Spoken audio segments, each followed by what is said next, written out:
At so ayun nga guys, nagkaaya na naman kaming family para kumain sa labas. At dito nga kami napadpad sa may Igulot mga katoto. Malapit na sa may Philippine Arena. So kung kayo mga taga Marilao, Bukawi, may Kawayan at kalapit pa ay alam niyo to sigurado. At ayan, naghanap na kami ng mga kainan. At dito nga namin na piling kumain sa Diane's Magel on Fire. So ayan, kung makita nyo, ituturo nyo kung ano yung gusto nyong ipaluto at saka lang nila lutuin yan mga katoto. Ayun, so napili nga namin ay chicken at liempo at pusit mga katoto. So ayun ang napili naming menu for today. Ayan, for tonight pala. Dahil gabi nga pala, no? So ayan, at pinaluto na nga namin yan. At habang pinapaluto ay ayun yung mag-anak ko ay nandun sa kabilang tindahan. At sila ay bumibili naman ng palamig na aming iinumin. So ayun, at umorder na nga sila doon sa tindahan na yan na Princess Fiona's fruit shake mga katoto. So ayan, fruit shake yan na fresh talaga. Kasi kung ano yung ituro naman na fruits, ayun naman ang kanilang gagawing fruit shake. At ang napili namin dito ay dragon fruit at avocado. So itong Princess Fiona's fruit shake ay matagal na namin itong binabalik-balikan at tested na namin to. Isa to sa paborito namin dito. At ayan, umorder din kami ng lumpiang sariwa dito sa Lumpia Estasyon. So must try din to mga katoto at masarap din ang lumpia nila dito. So ayan, isa rin yan sa paborito ng asawa ko, ang lumpiang sariwa o lumpiang ubod. Ayan.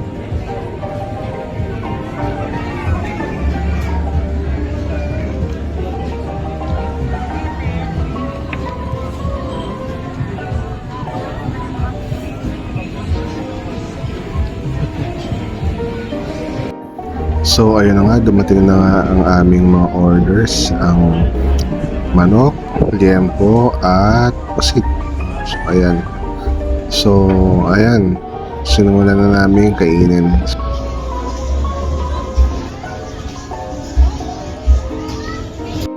Dito nga pala sa ihawan na to, dito sa tindahan na to ay unlimited rice at unlimited gravy mga katoto.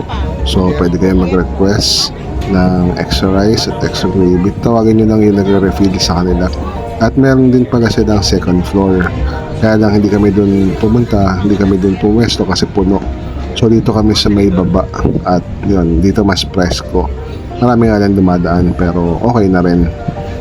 So masarap ang food nila rito. Masarap yung pagkakamarinate ng kanilang mga product, yung kanilang mga iniihaw.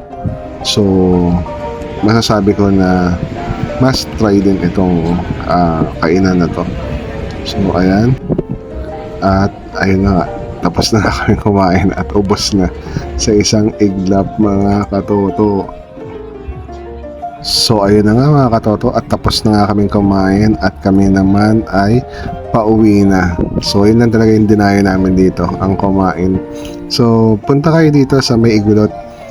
Sigurado kapag pagpapunta kayo sa may Philippine Arena ay makikita nyo ito. Isa tong parang food park, no? Para siyang food park at marami kayong mga pagpipilian. So nandito lang muna ang ating vlog mga katoto. Maraming salamat sa suporta at thank you sa susunod ulit nating vlog mga katoto. Salamat, babush.